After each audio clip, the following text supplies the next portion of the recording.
the bullet that grazed Tucker Xavier's shoulder in the summer of 1878 taught him that caring about anything beyond survival was a luxury a man could not afford. He stood now in the dusty main street of St. Joseph, Missouri, watching a young woman stumble off the afternoon stage with a carpetbag nearly as large as herself, and a look of pure determination that struck him as dangerously naive. Tucker had come to town for whiskey and ammunition, not to play nursemaid to some fool Easterner who clearly had no business being west of the Mississippi. He adjusted his hat lower over his eyes and turned toward the saloon, deliberately ignoring the way she struggled with her luggage while the stage driver offered no assistance whatsoever. It was not his problem. Nothing was his problem except keeping himself alive and his horse fed. That was how a man survived out here, where the land was as unforgiving as the people who claimed it. Tucker had learned that lesson when he buried his parents after a raid 5 years ago, when he was 20 years old. He had learned it again when his younger brother died of fever the following winter. Caring about people only gave the world more ways to hurt you, but the woman dropped her carpetbag right in the middle of the street, and the contents spilled everywhere. Books, mostly. Who in their right mind traveled with books? Tucker kept walking, his boots kicking up small clouds of dust with each step. The saloon was only 30 feet away now. 20 feet. 10. He heard her cry of frustration as a passing horse stepped dangerously close to one of her scattered possessions. Tucker's jaw tightened. He took 3 more steps toward the saloon before he stopped, cursed under his breath, and turned around. The woman was on her knees in the dirt, her traveling dress already stained brown at the hem, frantically gathering her belongings. She had removed her bonnet at some point, and her dark brown hair was coming loose from its pins. As Tucker approached, she looked up at him with eyes so green they reminded him of the Missouri River Valley in springtime, back when he still noticed things like that. Need help. The words came out gruffer than he intended. I can manage, thank you. Her voice had an Eastern accent, refined but not snobbish. Boston, maybe, or Philadelphia, clearly. Tucker crouched down anyway and started gathering the books closest to him. The titles meant nothing to him. He had never been much for reading. I said I can manage. There was steel beneath the politeness now, and I am helping anyway. Argue about it later if you want, but get your things off the street before a wagon comes through. Tucker stood, his arms full of her books, and waited. For a moment he thought she might actually refuse out of sheer stubbornness. Then she sighed, collected the rest of her belongings, and wrestled her carpetbag upright. Thank you, that was kind of you. Was not kindness, was common sense. Where are you staying? Mrs. Henderson's boarding house. Do you know it? Everyone knew it. It was the only respectable boarding house in St. Joseph for single women. Tucker jerked his head toward the east end of town. This way. They walked in silence for half a block before she spoke again. My name is Temperance Kendrick. I am the new schoolteacher. Of course she was. Tucker shifted the books in his arms. Tucker Xavier. Are you a farmer, Mr. Xavier? Rancher. Small operation outside town. He did not mention that the ranch was barely holding together, that he spent more time hiring himself out for odd jobs than actually ranching, or that he would probably have to sell it before another year passed. That must be rewarding work. Tucker almost laughed. Rewarding.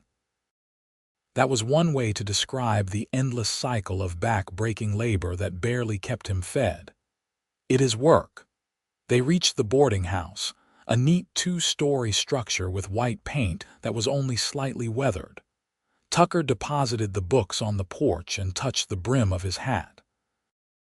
Good luck with your teaching, Mr. Xavier. Temperance's voice stopped him halfway down the steps. Thank you, truly. He did not turn around. Welcome to Missouri. Tucker told himself he was glad to be rid of the woman and her impractical books and her Eastern ideas about the world. He collected his whiskey and ammunition and rode back to his ranch as the sun began its descent toward the horizon.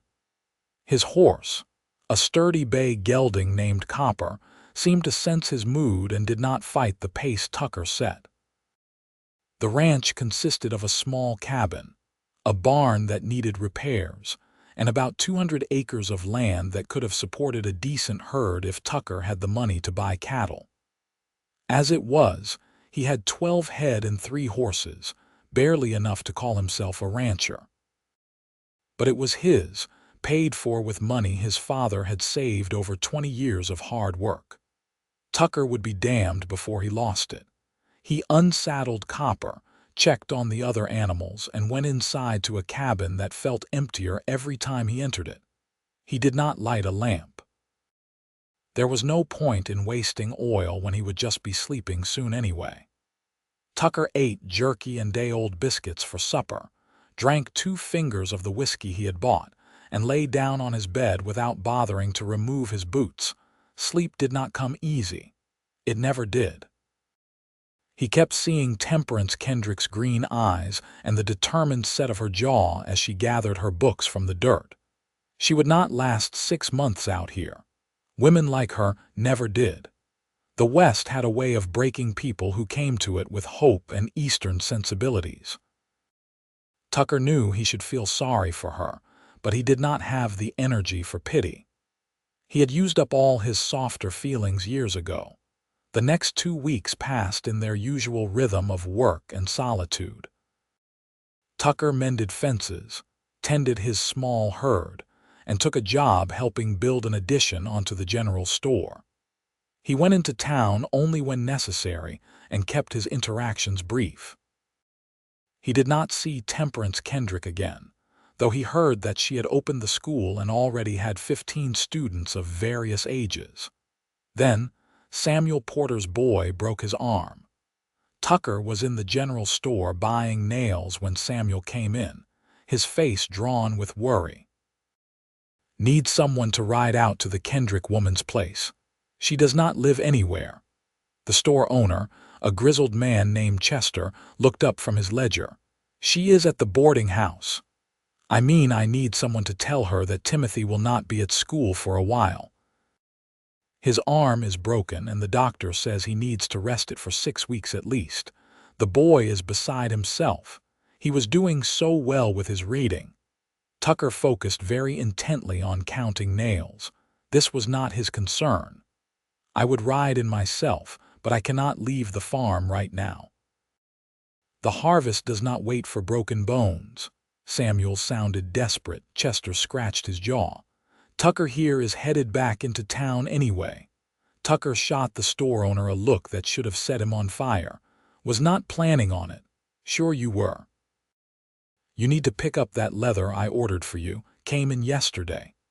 Tucker had needed that leather 2 months ago and had stopped expecting it to arrive.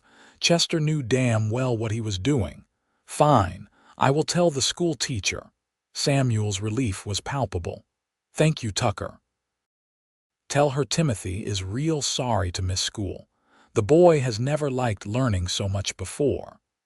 The ride into town took 20 minutes, during which Tucker contemplated the various ways he could make Chester's life difficult. By the time he reached the boarding house, his mood had not improved. He knocked on the door harder than necessary. Mrs. Henderson answered, a tiny woman with gray hair and sharp eyes. "Mr. Xavier, what brings you here?" "Need to speak to Miss Kendrick about one of her students." "She is in the parlor grading papers. Come in." Tucker removed his hat and followed Mrs. Henderson inside, feeling too large and too dusty for the neat interior. The parlor was small but comfortable, with lace curtains and furniture that actually matched. Temperance sat at her writing desk by the window, surrounded by slates covered in childish handwriting. She looked up when he entered, surprise flickering across her face. "Mr. Xavier, Miss Kendrick, Samuel Porter sent me. His boy Timothy broke his arm, will be out of school for 6 weeks. Temperance's expression shifted to immediate concern. Oh no, is he all right? I mean, beyond the broken arm. He is fine. Fell out of a tree like boys do. His father says he is upset about missing school. Timothy is one of my best students. Temperance stood, already moving toward a shelf where several books were stacked. Would you mind taking these to him? And tell him I will come by to check on his progress when I can. Tucker stared at her. You would ride out to the Porter farm. That is nearly an hour from town. Of course. Timothy should not fall behind just because of an accident. She said it as if it were the most obvious thing in the world. You cannot make that ride alone. Why not? Tucker could think of about 15 reasons, ranging from the rough terrain to the very real possibility of encountering men who would not respect a lone woman traveler. It is not safe. I am quite capable of taking care of myself, Mr. Xavier. Have you ever ridden alone out here before? Temperance's silence was answer enough. Tucker sighed, a sound that came from somewhere deep in his chest. I will take you. Saturday afternoon. Be ready at noon. That is not necessary. It is if you want to see the Porter farm and make it back before dark. Tucker took the books from her hands. Noon on Saturday, Miss Kendrick. Do not be late. He left before she could argue further, wondering what madness had possessed him to make such an offer. This was exactly the kind of entanglement he had spent 5 years avoiding. But the alternative was letting her ride out alone, and even Tucker was not callous enough to allow that. Saturday arrived too quickly. Tucker spent the morning trying to talk himself out of the entire arrangement and failing. At 11:45, he rode into town, leading his second horse, a gentle mare named Daisy who would not spook easily. Temperance was waiting on the boarding house porch, wearing a riding outfit that looked brand new. She had clearly never worn it before. Tucker dismounted and handed her Daisy's reins. Ever ridden a horse, Miss Kendrick? I have ridden in Central Park several times. That is not what I asked. Temperance lifted her chin. I can ride well enough. The ride to the Porter farm proved her wrong within the first 10 minutes. Temperance sat in the saddle like she expected the horse to throw her at any moment, her posture rigid and her hands too tight on the reins. Daisy, bless her patient heart, tolerated the inexperienced handling without complaint. Tucker slowed Copper to a walk. You need to relax. The horse can feel your tension. I am relaxed. You are about as relaxed as a rattlesnake in a boot. Loosen your grip on the reins. Temperance tried, but her movements were jerky and uncertain. After another few minutes of watching her struggle, Tucker moved Copper alongside Daisy and reached over to adjust her hand position. The touch was brief and purely practical, but Tucker felt it like a shock of static electricity. Like this, he said, his voice rougher than intended. Let her know where you want to go, but trust her to get you there. Temperance looked at him, those green eyes serious and focused. I am trying. I know. And he did know. He recognized determination when he saw it.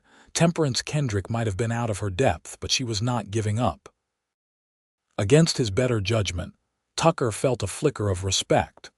They continued at an easy pace, and gradually, Temperance began to relax into the rhythm of the ride. She still was not a natural horsewoman, but she stopped fighting Daisy at every step. Tucker found himself pointing out landmarks without quite meaning to, telling her about the creek that flooded every spring and the copse of cottonwoods where he sometimes saw deer. Have you always lived here? Temperance asked. Born in Kansas. Moved here when I was 15. Do you have family in the area? Tucker's jaw tightened. No. Temperance must have heard something in his tone because she did not press the matter. They rode in silence for a while before she spoke again. Why did you offer to bring me today? Because you would have gone alone and probably gotten yourself lost or worse. That is not an answer to my question. Tucker looked at her then, really looked at her. The afternoon sun caught in her hair, turning it a shade of auburn where the light hit. She met his gaze steadily, waiting for an honest answer. "I do not know," he said finally, and it was the truth. He did not know why he had offered or why it mattered to him whether she made it to the Porter farm safely. He only knew that the idea of something happening to her had sat like a stone in his chest all week. The Porter farm appeared over a small rise, a tidy operation with a good-sized house, and a barn that looked newer than Tucker's entire ranch. Samuel came out to meet them, surprise and gratitude written across his weathered face. "Miss Kendrick, I did not expect you to come all this way." "Of course I came. How is Timothy?" Miserable about his arm, but happy to hear he has not fallen too far behind in his studies. Samuel helped Temperance dismount, then led them inside. Timothy Porter was 12 years old, rail-thin and freckled, with his right arm bound in splints and cloth. His face lit up when he saw Temperance. "Miss Kendrick, Pa said you might not come, and miss the chance to see how you are doing." "Never." Temperance sat down beside him and pulled out one of the books she had brought. "Now, let us see where you left off." Tucker stood awkwardly near the door while Temperance worked with Timothy, her voice patient as she guided him through a reading passage. The boy stumbled over some of the bigger words, but Temperance never showed frustration. She simply helped him sound them out, praised him when he got them right, and moved on when he did not. Samuel touched Tucker's arm and gestured toward the door. Outside, the older man shook his head in wonder. "That woman is something special. Timothy has never taken to learning like this before. She has a gift." Tucker grunted non-committally. He did not want to think about Temperance having gifts or being special. He wanted to get through this afternoon and return to his comfortable isolation. "You did a good thing bringing her out here," Samuel continued. "Not many men would take the time. Was on my way past anyway." The lie came easily. Samuel gave him a knowing look but did not push. They spent the next hour talking about cattle prices and weather while Temperance tutored Timothy inside. When she finally emerged, the boy was smiling despite his injury, and Temperance looked pleased with his progress. The ride back to town was quieter than the journey out. The sun was beginning its descent, painting the sky in shades of orange and pink. Temperance seemed more comfortable in the saddle now, though Tucker still kept a watchful eye on her. "Thank you for taking me today," she said as they neared St. Joseph. "I could not have done it without you." "No, you could not have." Tucker saw no point in false modesty. "You are not very good at accepting gratitude, are you? I am fine at it. You are welcome." Temperance smiled, just a small curve of her lips, but it did something strange to Tucker's chest. He looked away, focusing on the road ahead. "Would you consider doing this again?" she asked. "I have 3 other students who live outside of town, and I would like to visit them periodically to check on their progress." Every instinct Tucker had told him to refuse. Getting more involved with this woman was a terrible idea. She was temporary, just passing through on her way to wherever people like her eventually ended up, and he did not do temporary attachments anymore. He did not do attachments at all. "Saturday afternoons," he heard himself say. "If the weather holds and I do not have other work." "That is fair. Thank you, Mr. Xavier." "Tucker, if we are going to spend Saturdays riding around the county, you might as well use my given name. Then you should call me Temperance." He should not. He should keep every possible barrier between them, but Tucker found himself nodding. "All right, Temperance." Her smile widened, and Tucker knew he had just made a mistake, but it was too late to take it back now. The Saturday visits became a routine. Tucker would ride into town at noon, and Temperance would be waiting with books and assignments for whichever student they were visiting that week. They rode to the Morrison farm, where twin girls were trying to learn their letters. They visited the Chen family, recent immigrants who wanted their son to learn better English. They even made the long trek to the Sawyer place, where 3 children of varying ages all studied together in a one-room cabin. With each visit, Tucker found himself talking more. Temperance had a way of asking questions that did not feel intrusive, and before he knew it, he was telling her about his ranch, about the struggles of keeping it running, about his plans to buy more cattle if he could save enough money. She told him about Boston, about her family who had not understood why she wanted to come west to teach, about the books she loved, and the dream she had of opening a real schoolhouse with proper desks and a library. "Why did you come here?" Tucker asked one afternoon as they rode back from the Chen farm. "Boston has schools, better ones than anything out here. Boston has schools with teachers who have been there for 30 years and will be there for 30 more. I wanted to make a difference, not wait in line for my turn to matter." Temperance adjusted her reins, her movements much more confident now after weeks of practice. "And I wanted to see if I was brave enough to do something difficult. You think teaching here is difficult? I think everything worth doing is difficult. Do you not?" Tucker considered that. His whole life was difficult, but he had never thought of it in terms of worth. He just did what needed to be done to survive. "I think difficult is just difficult. Worth does not have much to do with it." That sounds lonely. No one had ever said that to him before. They had called him practical or hard or cold, but never lonely. Tucker looked at Temperance, at the concern in her green eyes, and something shifted in his chest like ice breaking up in a spring thaw. "Maybe it is," he said quietly. They rode the rest of the way in silence, but it was a different kind of silence than before. It felt less like distance and more like understanding. October brought cooler weather and news that a group of bandits had been spotted 2 counties over. Tucker heard about it at the general store and immediately felt his stomach tighten. The bandits were moving east, which meant they might come through St. Joseph. He found himself riding into town more often, checking on things, making sure Temperance was safe at the boarding house. She noticed, of course. She noticed everything. "You have been in town 3 times this week," she said one afternoon when he stopped by under the pretense of delivering a message from one of her students' parents.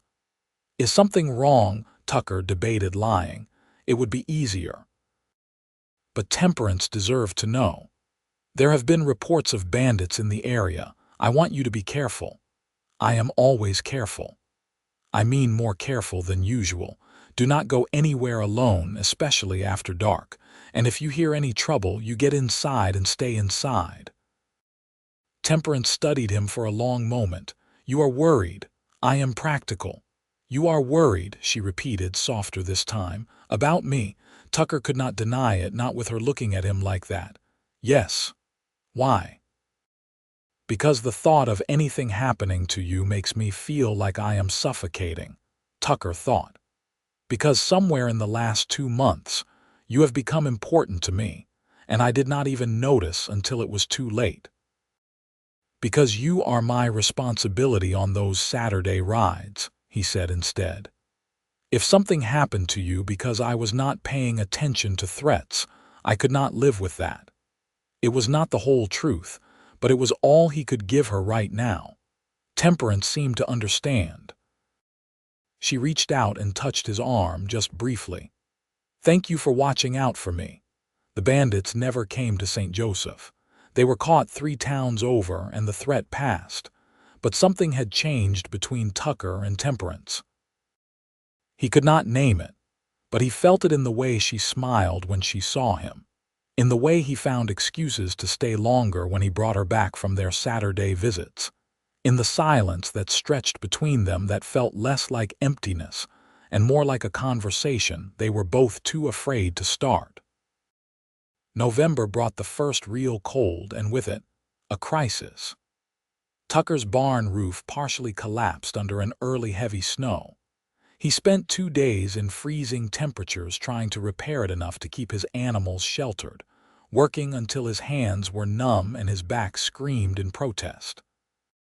He must have looked as bad as he felt because when he rode into town that Saturday, Temperance took one look at him and shook her head. "You are in no condition to make visits today. I am fine. You can barely sit upright in your saddle. What happened?" Tucker explained about the barn, downplaying the severity because he did not need her pity. But Temperance was not fooled.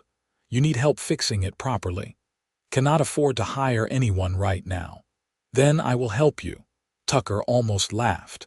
"You do not know anything about fixing barns. So teach me, or let me help in whatever way I can. You have spent months helping me with my students. Let me return the favor." It was a terrible idea. Having Temperance at his ranch in his space would blur lines that Tucker had been trying desperately to keep clear. But he was tired, his body hurt, and the thought of not spending the afternoon with her felt worse than the physical pain. "All right," he said, "but we are not riding out to any farms today. You will help me with the barn." They rode to Tucker's ranch, Temperance taking in everything with obvious interest. Tucker tried to see it through her eyes. The small cabin that needed painting, the corral that needed stronger posts, the barn with its partially caved roof. It must have looked pathetic compared to the neat farms they usually visited. "It has good bones," Temperance said as she dismounted. "It just needs some care." Tucker snorted. "It needs more than that." "Well, we should start somewhere. What can I do?" What followed was one of the strangest afternoons of Tucker's life. Temperance could not do any of the actual repair work, but she could hand him tools, hold boards in place, and keep him company while he worked. She asked questions about everything, genuinely interested in how the roof was constructed and why certain repairs were necessary.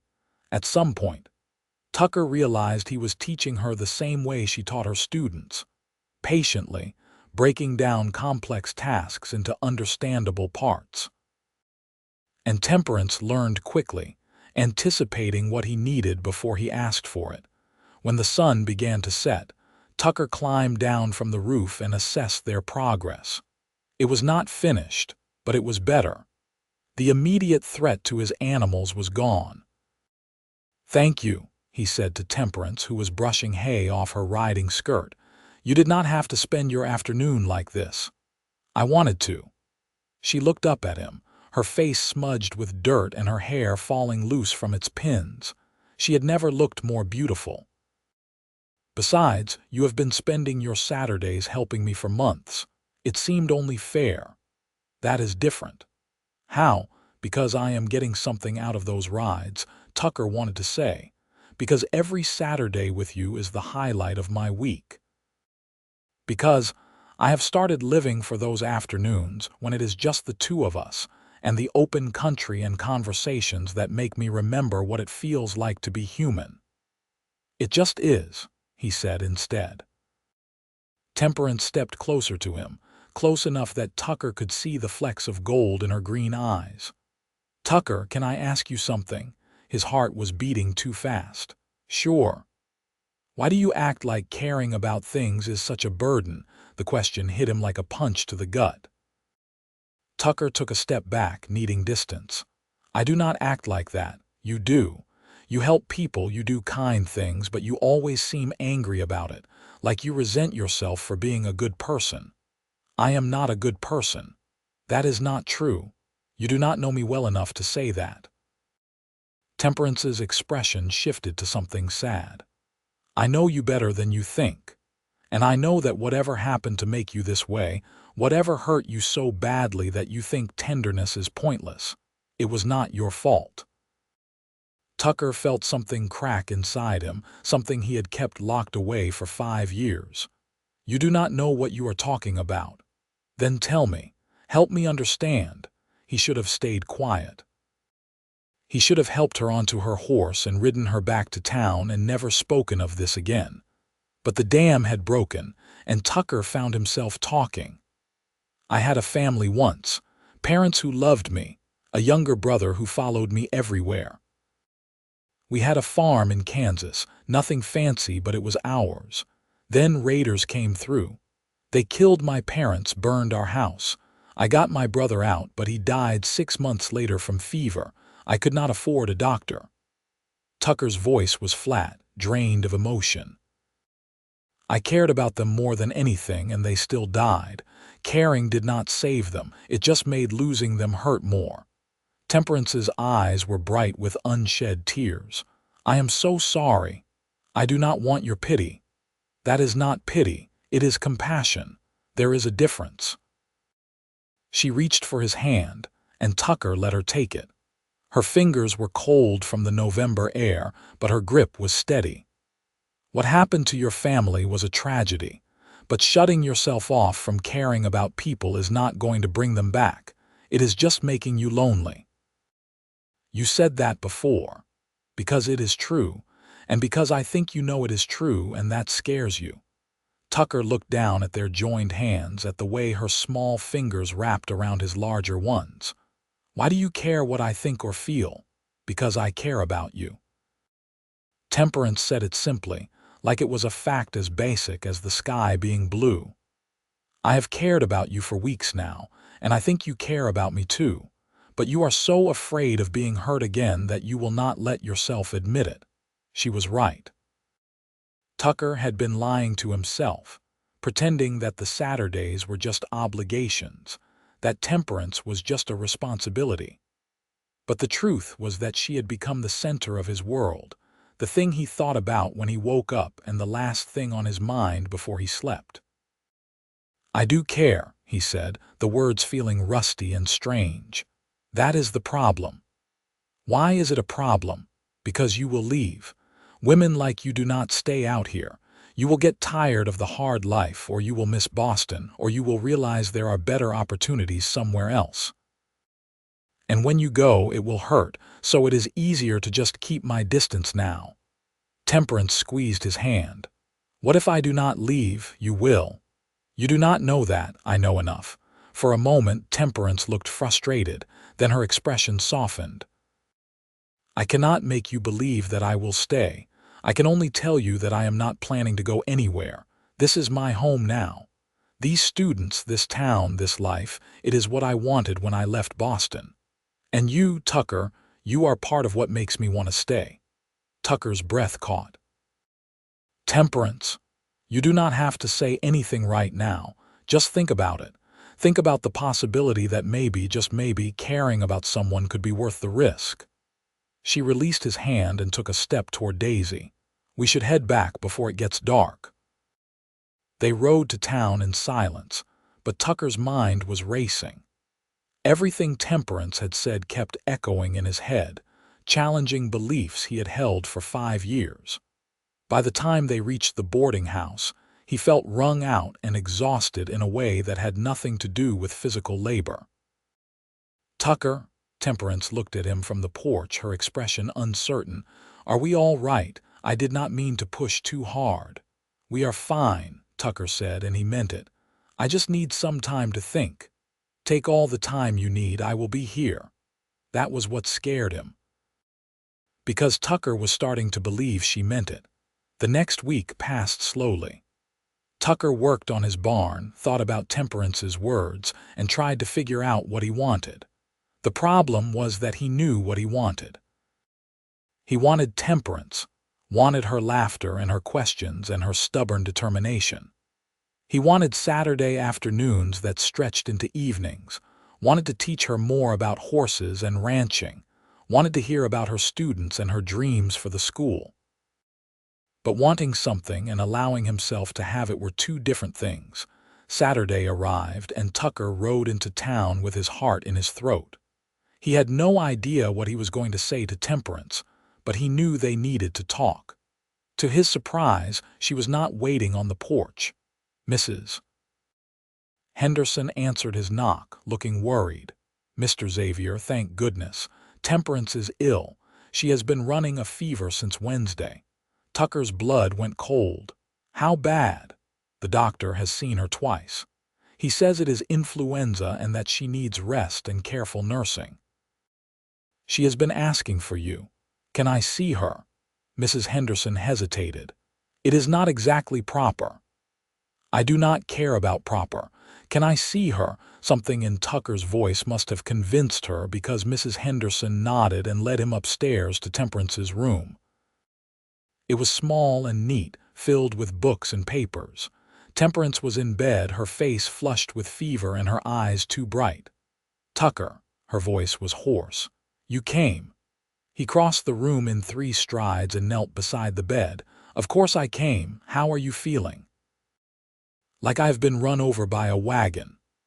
She tried to smile but ended up coughing instead. Tucker poured water from the pitcher on her nightstand and helped her drink. The intimacy of the gesture, of supporting her head and wiping water from her chin, felt both natural and terrifying. What did the doctor say? That I need rest and fluids and time. Temperance sank back against her pillows, exhausted from the small effort of drinking. He said I should be better in a week or 2 if I am careful. Then you will be careful. I have students who need me. The students will wait. Your health cannot. Tucker surprised himself with the firmness in his voice. You are not doing anyone any good if you push yourself too hard and end up worse. When did you become so wise? About 5 minutes ago.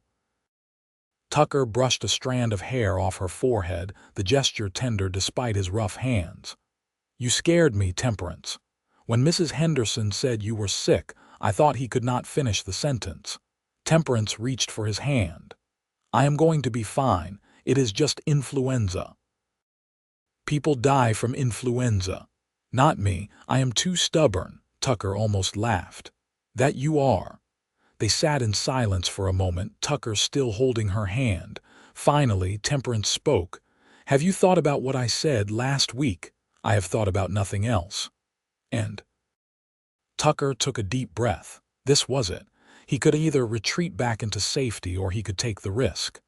And I think you were right, about all of it. I have been using loneliness as armor, and it is a terrible way to live. He met her fevered gaze steadily. I care about you, Temperance. More than I thought I could care about anyone, and it terrifies me, but I am tired of being afraid. Temperance's eyes filled with tears. Tucker, do not cry. You will make yourself feel worse. These are happy tears, you impossible man. She squeezed his hand weakly. Does this mean you are willing to try, to see where this goes between us? It means I am all in. If you will have me, Temperance, I am yours, completely. Of course I will have you. I have wanted you for months. Tucker leaned forward and pressed a kiss to her forehead, chaste and gentle. Then when you are better, we will do this properly.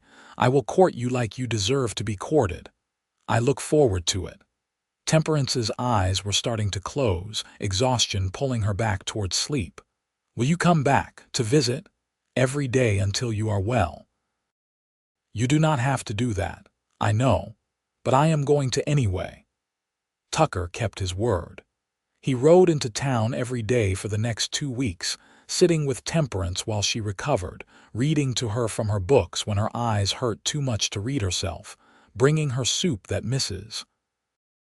Henderson made and making sure she drank enough water. Slowly, the fever broke and her strength returned. By the end of November, she was well enough to return to teaching, though Tucker insisted she take it easy. Their courtship began properly in December.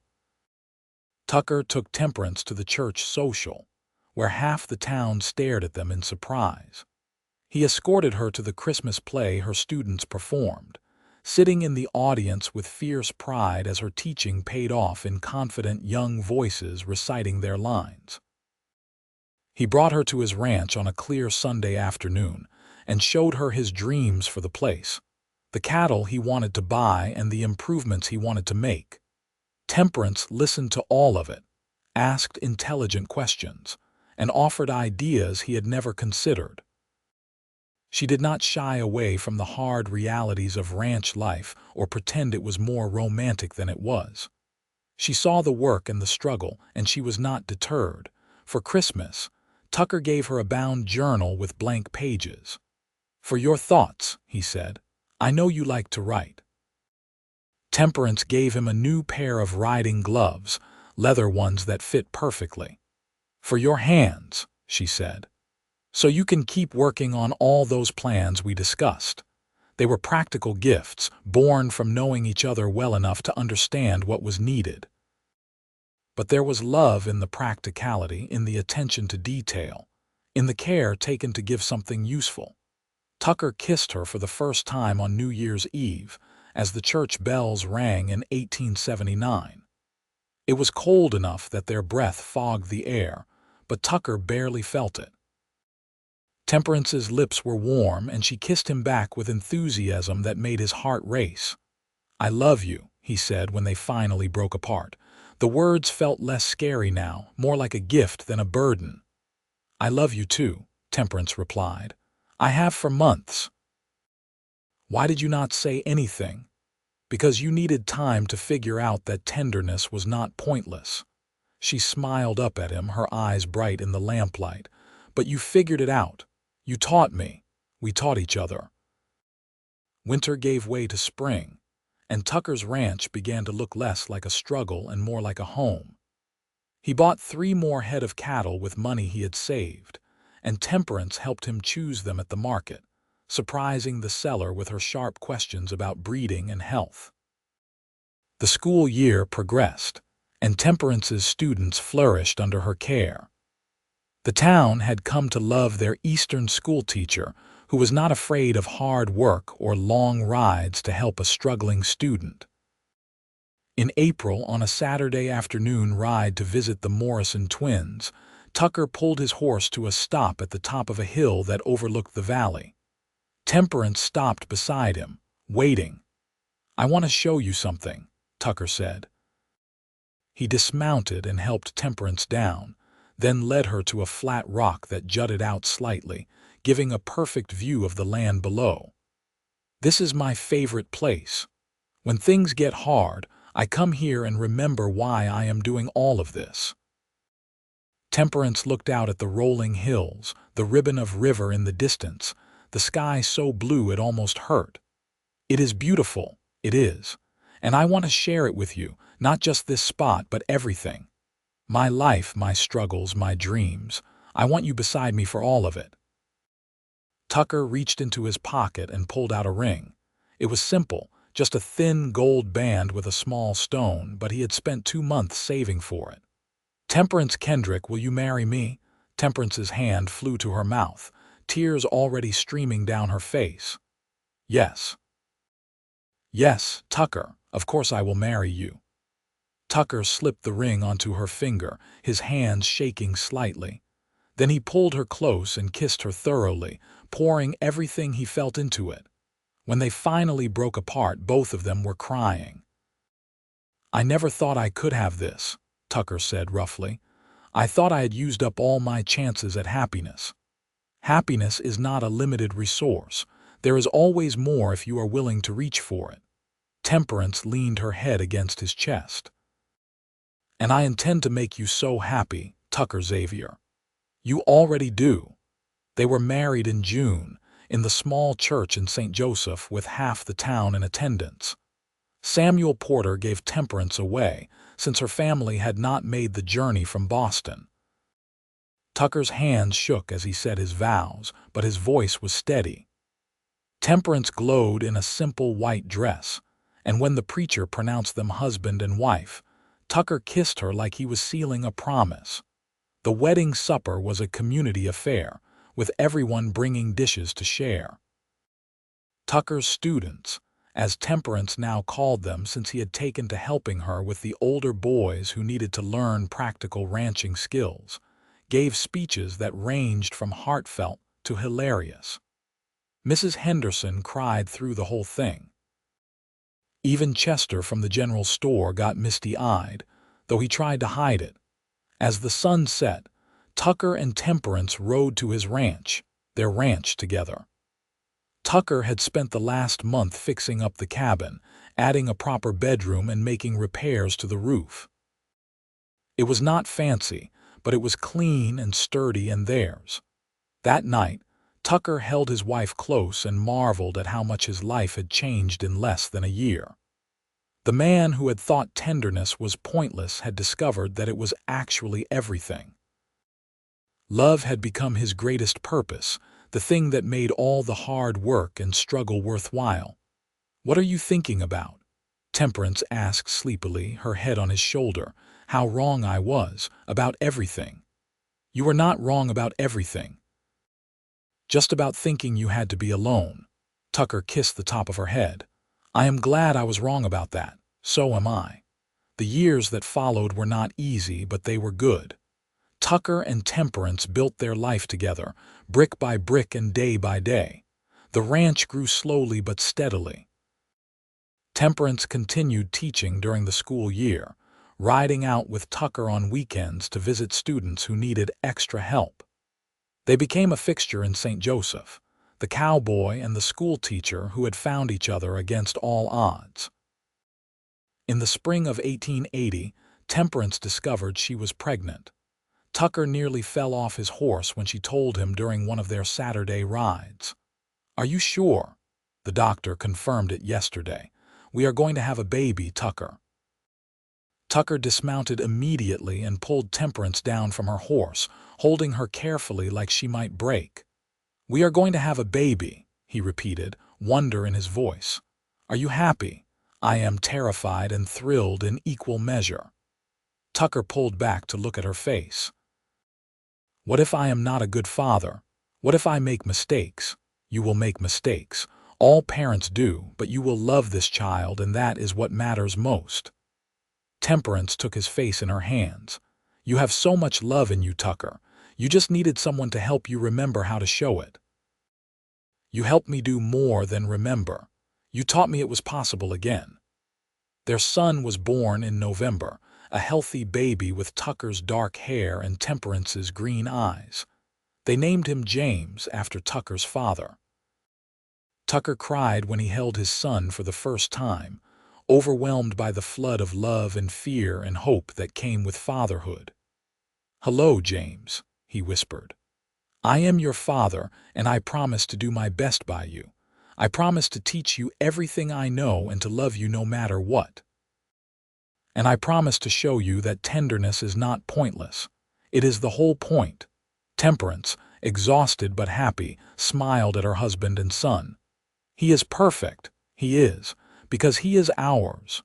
James was a colicky baby who did not sleep through the night for the first 4 months of his life. Tucker and Temperance took turns walking him around the cabin, singing off key lullabies and telling stories to soothe his cries. Tucker discovered that he liked being a father, even during the difficult moments. Every smile, every milestone, every small victory felt like a miracle. As James grew from infant to toddler, the ranch continued to prosper. Tucker hired a young man named Daniel to help with the cattle, which freed up time for Tucker to help Temperance with the school. He started teaching a weekly class in practical skills like fence mending and animal husbandry, aimed at the older students who would need to make a living in this hard land. Temperance taught reading, writing, and arithmetic, but she also taught her students to think critically and to question the world around them. Together, they became pillars of the community. People came to them for advice, for help, for the simple reassurance that hard times could be overcome. Tucker, who had once thought he had nothing to offer anyone, discovered that his experiences, his struggles, and his hard-won wisdom were valuable. "You have changed," Temperance told him one evening as they sat on the porch, watching James chase fireflies in the yard. "Not in the ways that matter, but in your understanding of yourself. You changed me. No, I just helped you see what was already there." Temperance leaned against his shoulder. "You were never as hard as you thought you were. You just needed a reason to soften. You gave me several reasons." Tucker gestured toward James, who was laughing with pure joy at the glowing insects. That boy is the best thing I have ever done. We did it together. All of this, we did together. In 1882, Temperance gave birth to their second child, a daughter they named Caroline. She had Temperance's auburn hair and Tucker's serious expression, even as an infant.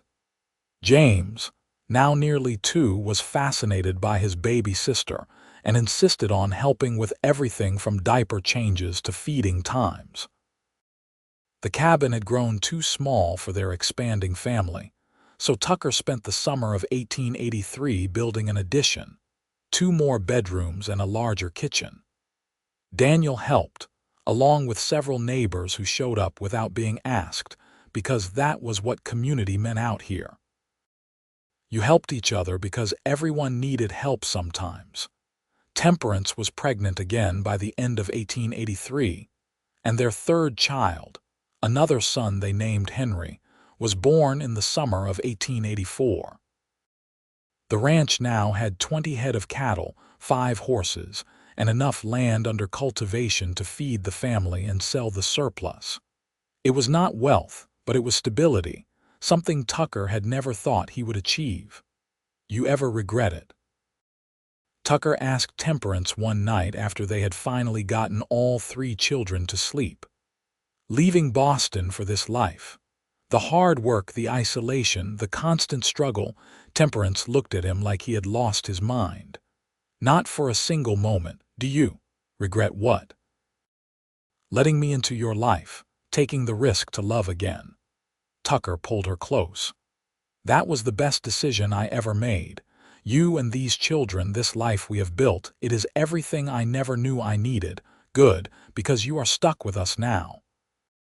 There is nowhere else I would rather be stuck. The years continued to pass, marked by the small milestones of family life. James started school with his mother as his teacher, a situation that embarrassed him enormously but filled Tucker with pride. Caroline learned to ride almost before she could walk, fearless on horseback in a way that terrified and delighted Tucker. Henry was a quiet child, more interested in books than cattle, and Temperance predicted he would be a scholar someday. In 1888, when James was 8, Caroline 6, and Henry 4, the town of St. Joseph decided to build a proper schoolhouse. Temperance had been teaching in the church for 10 years, and the community wanted to honor her dedication with a real building designed for education. Tucker helped lead the fundraising effort, contributing money and labor to the project. The schoolhouse was finished in the fall, a beautiful wooden structure with large windows, a proper blackboard, and most importantly, a library. Tucker had solicited book donations from across the state, and the shelves were filled with volumes ranging from primers to poetry.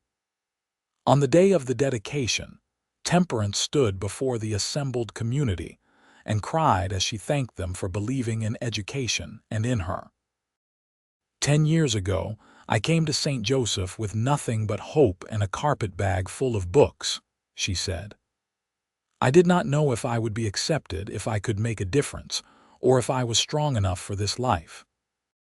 But you welcomed me, supported me, and helped me build something that will outlast all of us.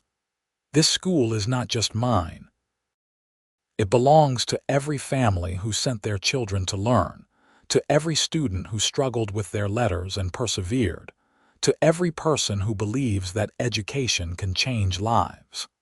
Thank you for letting me be part of this community. Tucker stood in the back, holding Henry while James and Caroline sat at his feet, and felt his chest swell with pride.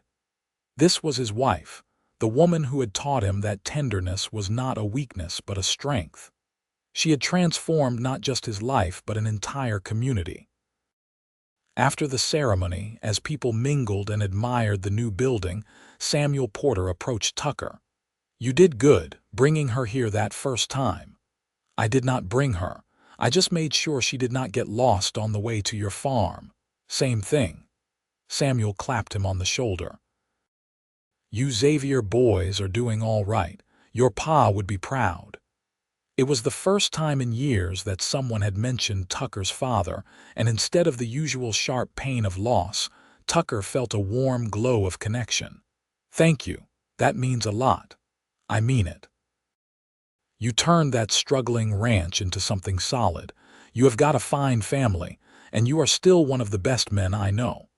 Samuel looked embarrassed by his own sentimentality. Anyway, just wanted to say it. After Samuel moved away, Temperance appeared at Tucker's side. "What was that about?" "He said my father would be proud of me. He would be. I am proud of you." Tucker kissed her forehead. "I am proud of us, of what we built together. It is pretty remarkable, is it not, to think that it all started because you helped a lost schoolteacher gather her books off the street." "Best decision I never wanted to make." Temperance laughed, the sound bright and happy. "We should put that on our headstone someday." "Let us not think about headstones for a long while yet. We have too much living to do first." As the 1890s approached, Tucker and Temperance settled into a comfortable rhythm. The ranch was successful enough that Tucker could afford to pay Daniel a fair wage and hire additional help during peak seasons.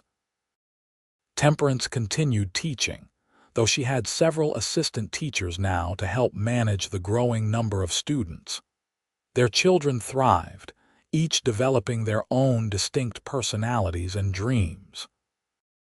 James, serious and hardworking like his father, wanted to expand the ranch someday, to build it into something even bigger.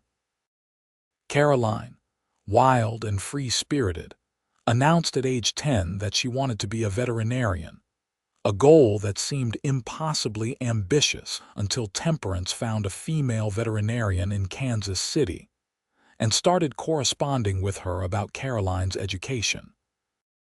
Henry, gentle and bookish, was already talking about being a lawyer or a teacher, someone who worked with ideas rather than animals. "They are all so different," Tucker marveled one evening. "How did we create 3 such different people?" "Because they are their own people, not just extensions of us. That is the gift of parenthood, watching them become whoever they are meant to be." Temperance smiled. "And they are all wonderful. They are. We did good. We did." In 1893, Temperance announced she was pregnant again. A surprise, since Caroline was already 13 and they had assumed their family was complete. This pregnancy was harder than the previous ones, and the doctor ordered her to rest as much as possible.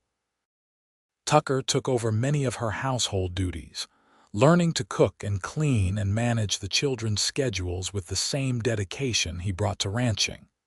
Their 4th child, a daughter they named Margaret, was born in early 1894. She was small but healthy, with a full head of dark hair and lungs that could wake the entire household. Tucker fell in love with her immediately, this unexpected blessing that had come into their lives when they thought they were done with babies. "We are going to be ancient by the time she grows up," Tucker joked as he rocked Margaret to sleep one night. "I will be 55 when she is 18. So, you will be a distinguished older father." Temperance watched them from the bed, still recovering from the birth. "And she will have older siblings to look out for her. She is lucky. We are all lucky." Tucker looked down at his sleeping daughter, at her tiny, perfect features, and felt the same overwhelming love he had felt when each of his children was born. "I cannot believe I almost missed all of this." "What do you mean?" "If I had succeeded in keeping you at arm's length, if I had been too scared to take the risk, none of this would exist. No marriage, no children, no family. I would still be alone in that cabin, convinced I was better off that way." Temperance's eyes were soft. "But you did not stay alone. You chose connection over isolation. You chose love. Best choice I ever made." Tucker stood carefully and placed Margaret in her cradle, then returned to the bed and stretched out beside Temperance. "You saved me, you know, from myself. And you saved me, too. From a life that would have been safe but small. We saved each other, Tucker. That is how love works. As Margaret grew from infant to toddler, the Xavier household adjusted to life with 4 children spanning a wide age range. James, now 15, helped Tucker with the ranch and was already showing signs of becoming an excellent cattleman. Caroline, 13, divided her time between studying veterinary texts and helping her mother at the school. Henry, 11, had his nose constantly in a book and was the family mediator whenever arguments broke out. And Margaret, the baby, charmed everyone with her sunny disposition and fearless exploration of the world around her. The ranch continued to prosper. Tucker had achieved his dream of expanding the herd, and the Xavier brand was now recognized throughout the region as a sign of quality cattle. He had also started breeding horses, a side venture that was proving surprisingly profitable. The cabin had been expanded twice more and now resembled a proper ranch house, with enough room for everyone, and even a small office where Temperance could work on lesson plans. In 1898, James announced he was courting a girl named Sarah from a neighboring ranch. Tucker, who could still remember being young and terrified of love, did his best to be supportive rather than overprotective. Temperance, of course, was delighted and immediately began planning ways to help the courtship along without being too obvious about it. "He is so young," Tucker said one night after James had ridden off to visit Sarah. 18 is too young to be thinking about marriage. You were 20 when you lost your family and had to start over alone. 18 is not too young to know what he wants." Temperance was mending one of Margaret's dresses, her hands moving with practiced efficiency. "Besides, he is not getting married tomorrow, they are just courting. I know, I just worry. That is what parents do, but we have to trust that we raised him right and let him make his own choices." James and Sarah were married in the summer of 1899, a joyful occasion that reminded Tucker of his own wedding 20 years earlier. As he watched his son pledge his life to another person, Tucker felt the weight of time passing, but it was not a sad weight. It was the natural progression of life, the way things were supposed to unfold. "He is going to be all right," Temperance whispered during the ceremony. "They are going to be happy. I know." Tucker squeezed her hand. "I am just emotional. You have always been emotional. You just hide it better than most." Tucker smiled. "You taught me it was okay to feel things." "No, I taught you it was okay to show that you feel things. You always felt them. You just did not let anyone see." After the wedding, James and Sarah built a small house on the far end of the ranch property. They would work the land together, expanding the Xavier holdings into the next generation. It was everything Tucker had once thought impossible: legacy, family, continuity. The pointless tenderness he had scorned at 25 had become the foundation of a life that would outlast him. In 1901, Caroline left for Kansas City to study veterinary medicine, a bold move that scandalized some of the more traditional families in St. Joseph.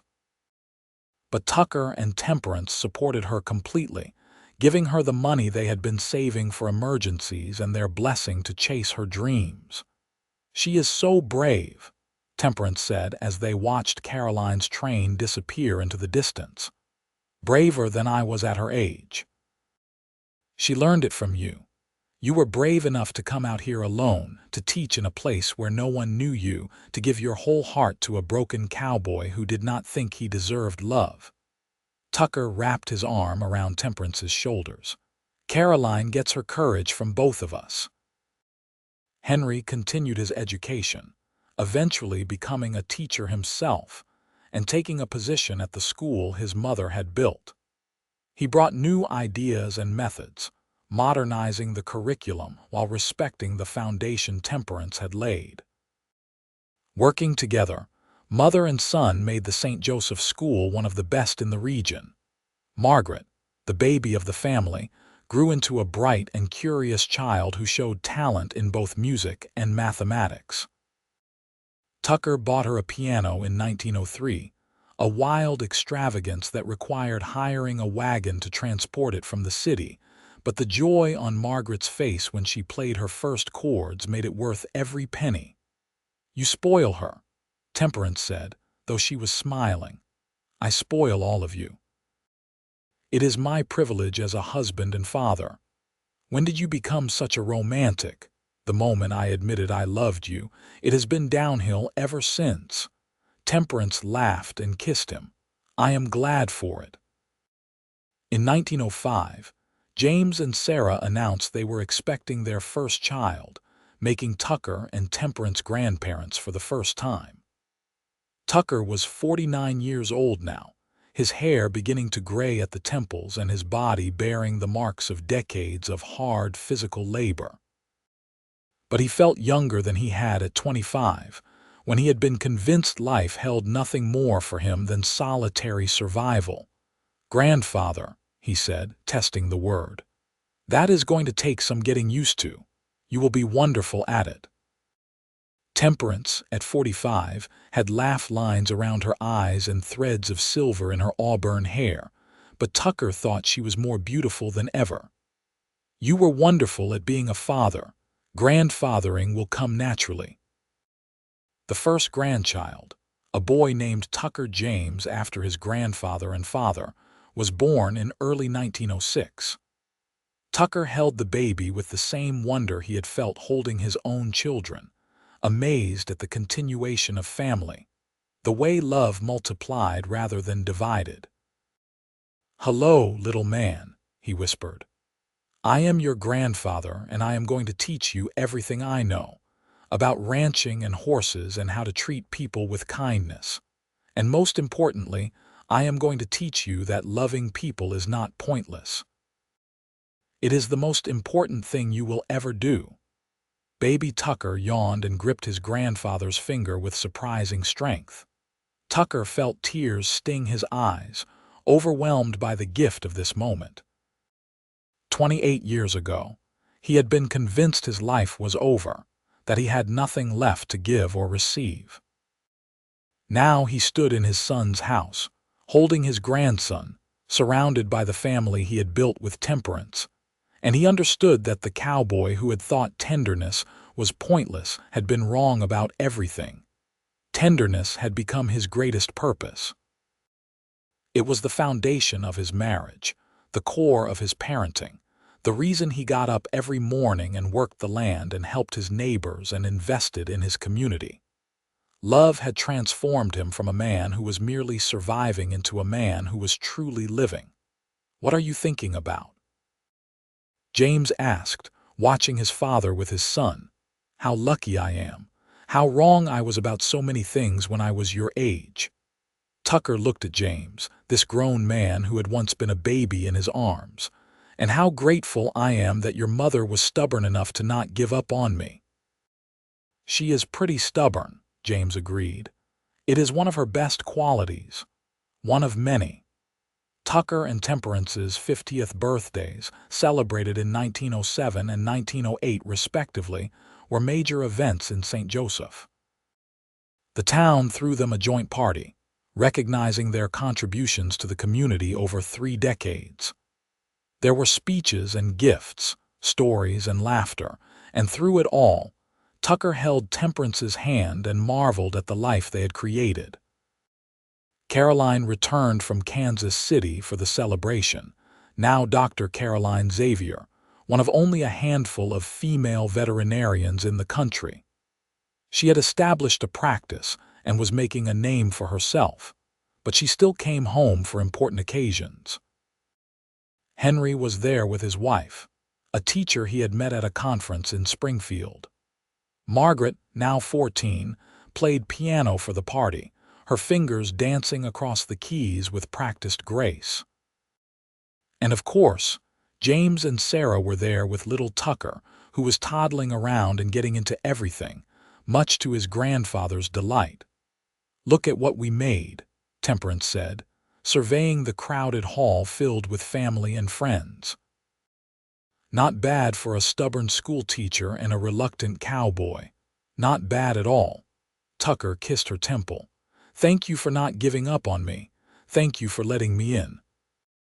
As the party wound down and people began to leave, Tucker found himself standing on the porch of the community hall, looking out at the town of St. Joseph. It had grown over the years, but it was still recognizable as the place where he had first seen Temperance stumble off the stage with her carpet bag full of books. You ever think about that day? Temperance appeared beside him, reading his mind as she so often did. When we met. I think about it all the time, how I almost did not help you, how I almost kept walking to the saloon and let you figure it out yourself. But you did not. But I did not. And that decision changed everything.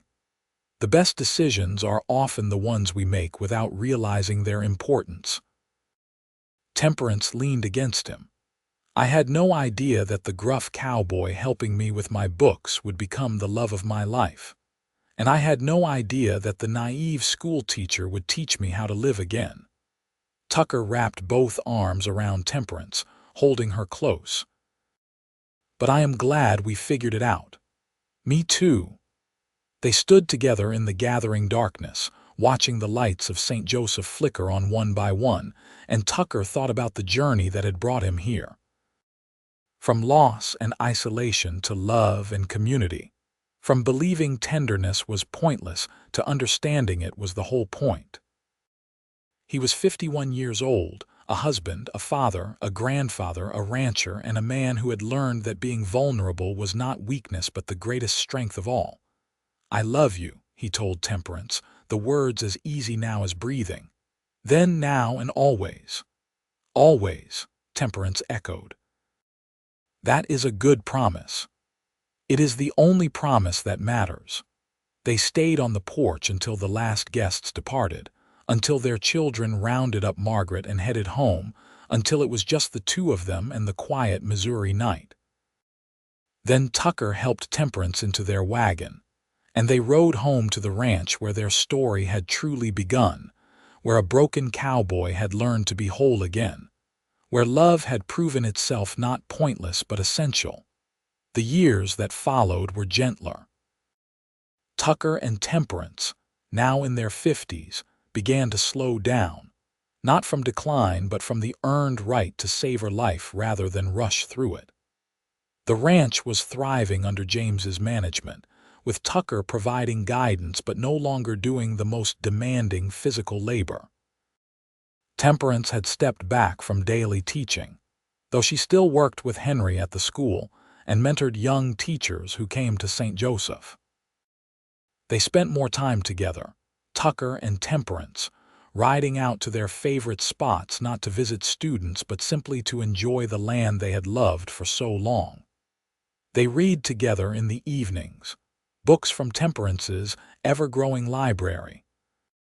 They played with their grandchildren, of whom there were now 3, with 2 more on the way. Margaret, their youngest, graduated from high school in 1912 and announced her intention to attend college in Kansas City, following in Caroline's footsteps of pursuing higher education. Tucker was both proud and sad, knowing that this was the last of his children leaving home, but he supported her decision completely.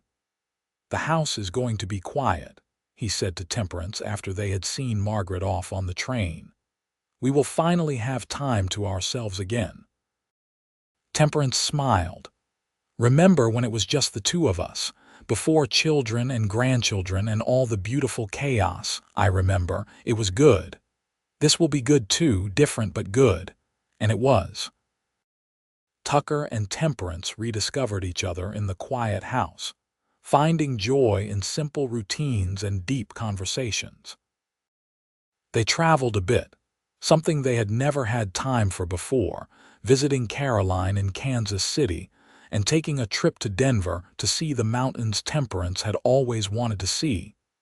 But they always came back to St. Joseph, to the ranch that was home, to the community that was family. In 1915, Tucker turned 59 and faced a health scare when he collapsed while working in the barn. The doctor said it was exhaustion and stress, that Tucker needed to slow down even more. For a week, Tucker was bedridden, frustrated by his body's betrayal. But Temperance was there, as she had always been, nursing him back to health and reminding him that he was not invincible. "I am not ready to be done yet," Tucker said one evening as he recovered. "There is still so much I want to do. Then you need to take better care of yourself." "You are not 25 anymore, Tucker. None of us are." Temperance brushed hair off his forehead, the gesture tender and familiar. "I need you around for a long time yet. I will do better, I promise." And he did. Tucker learned to delegate more, to trust that the ranch would run without his constant oversight. He learned to say no to extra work, to prioritize rest and family over productivity. It was hard for him, this man who had built his life on work and responsibility. But he did it because Temperance asked him to, and because he wanted more years with her, with his family, with this life he had never expected to have. The years passed, marked now by grandchildren's birthdays and anniversaries, rather than by harvests and cattle drives.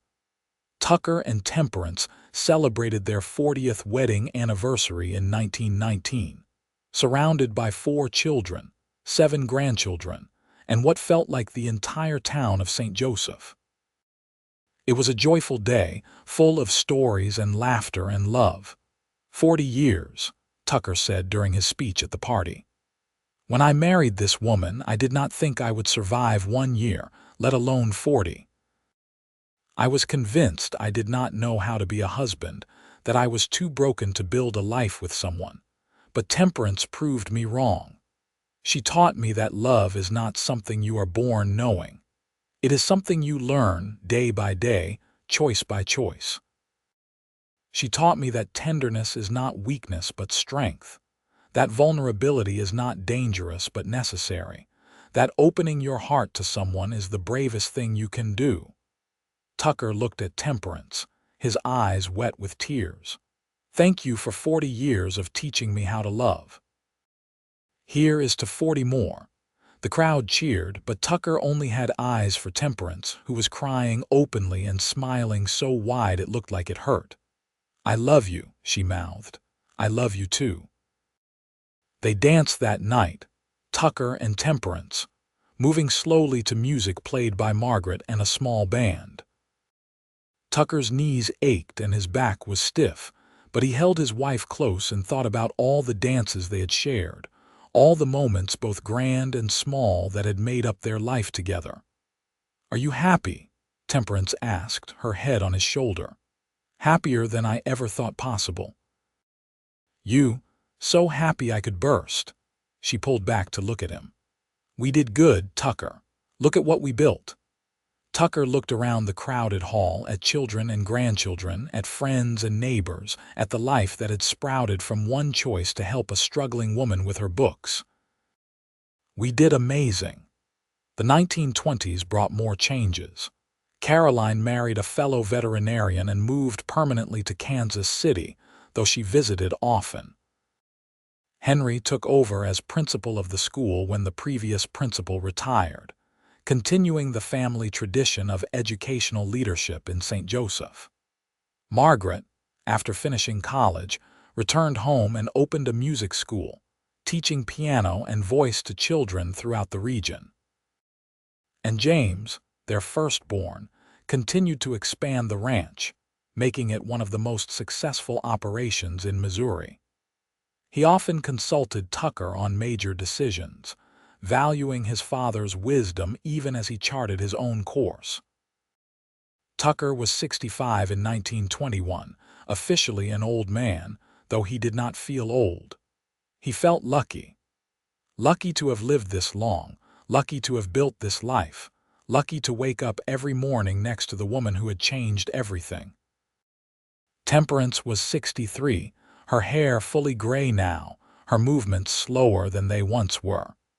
But she was still teaching, still reading, still dreaming up ways to improve the school and the community. She was unstoppable, Tucker's wife, a force of nature disguised as a schoolteacher. "When do we get to slow down?" Tucker joked one evening as Temperance made notes for a new literacy program she wanted to implement. Never. There is always more work to do. But she put down her pen and came to sit beside him. Although I suppose we could slow down a little. Just a little. Just a little. Temperance took his hand, her fingers interlacing with his. I am not ready to stop yet. Are you? Tucker thought about it. He was tired more often these days, his body bearing the accumulation of 65 years of hard living. But he was not ready to stop either. There were still grandchildren to spoil, still land to walk, still sunrises to watch with his wife beside him. No, he said.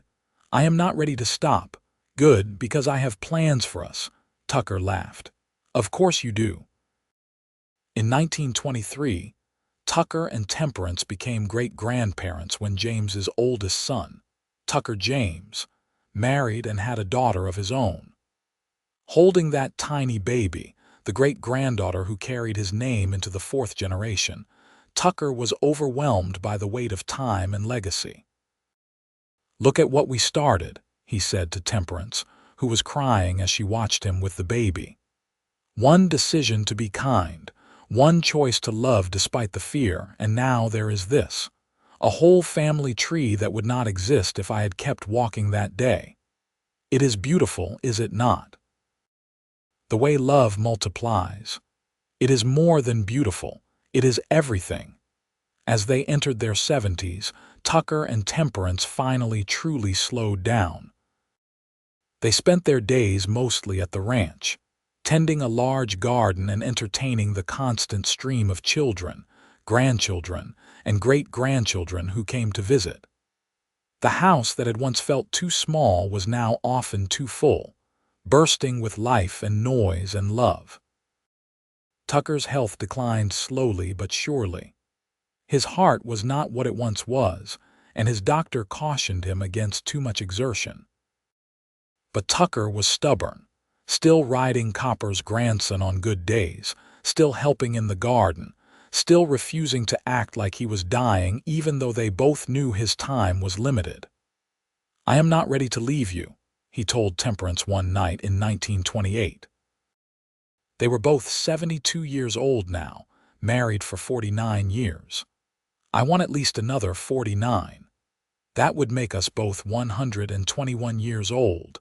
I do not think the world is ready for us at that age.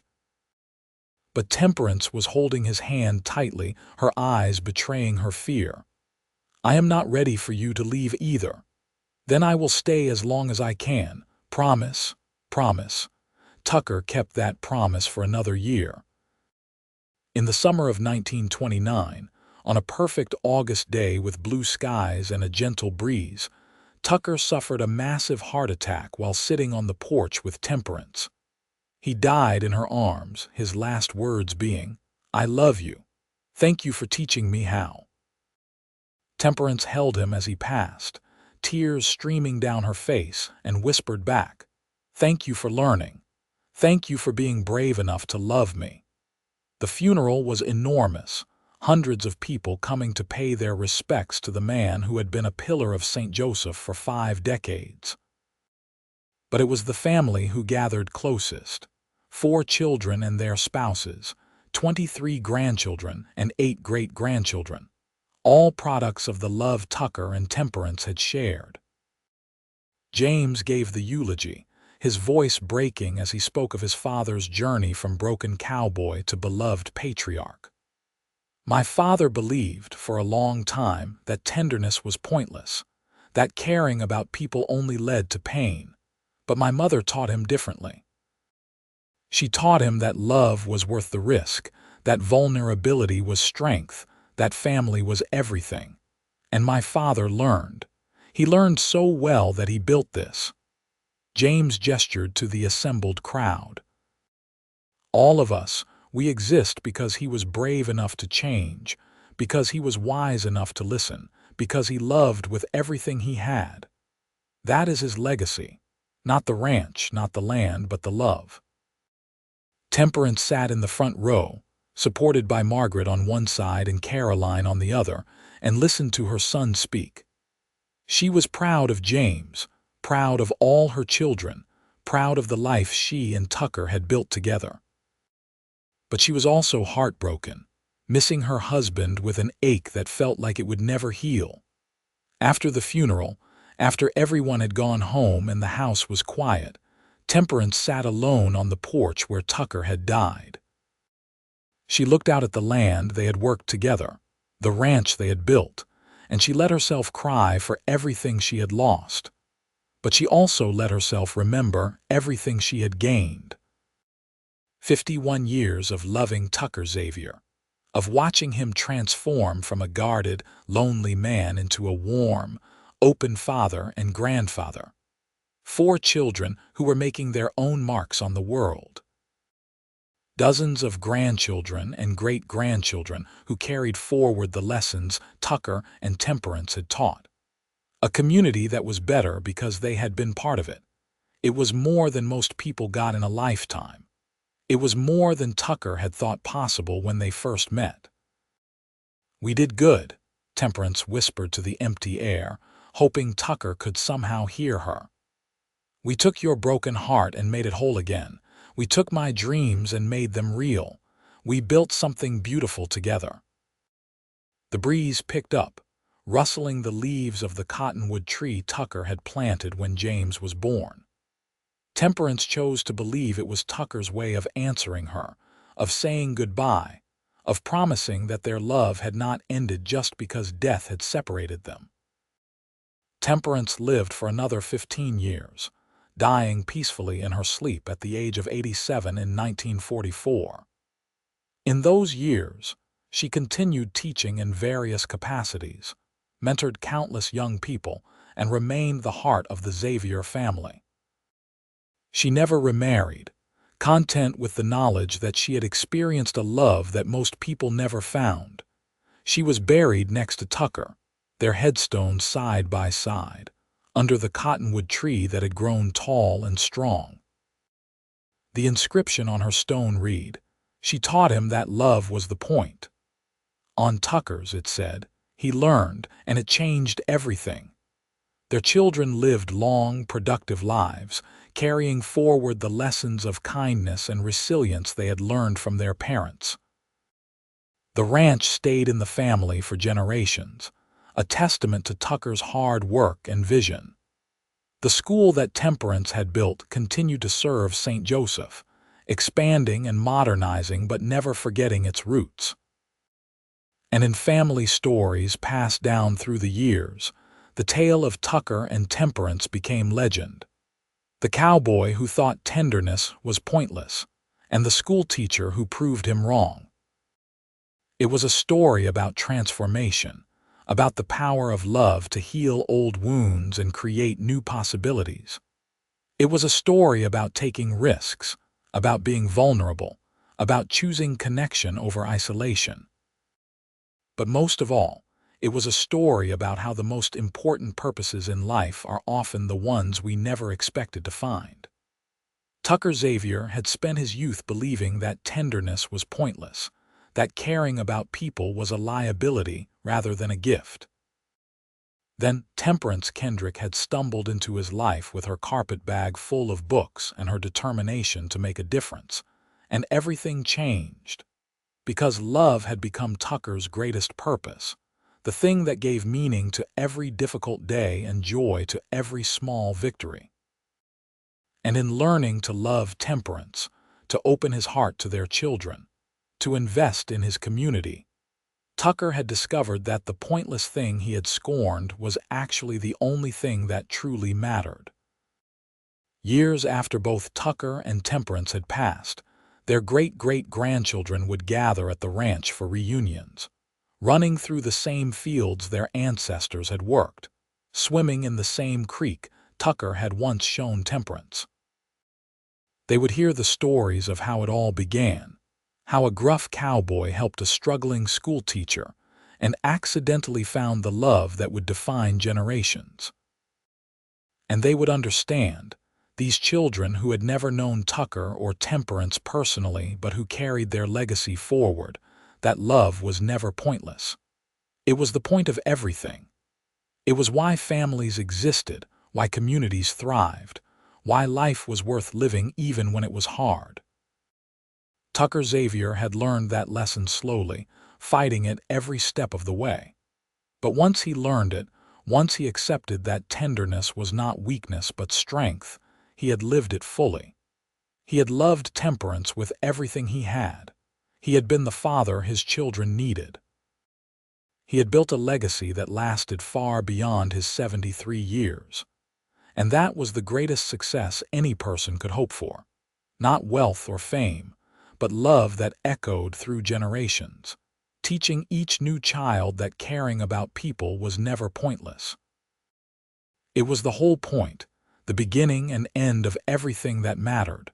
Tucker and Temperance's story ended, as all stories must, but what they built together lived on in the hearts and lives of everyone they had touched. The ranch still stood. The school still educated. The family still gathered. And the love, that transformative, powerful, essential love, continued to multiply and spread, touching lives in ways Tucker never could have imagined when he first helped a young woman gather her scattered books from the dusty street of St. Joseph, Missouri, on a summer day in 1878. He had thought he was just being practical, just doing the bare minimum of human decency. But he had actually been taking the first step on a journey that would change everything, that would transform him from a man who was merely surviving into a man who was truly living.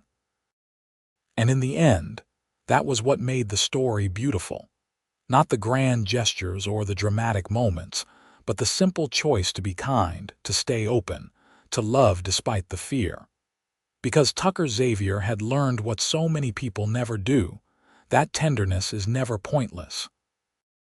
It is, in fact, the greatest purpose any of us will ever find.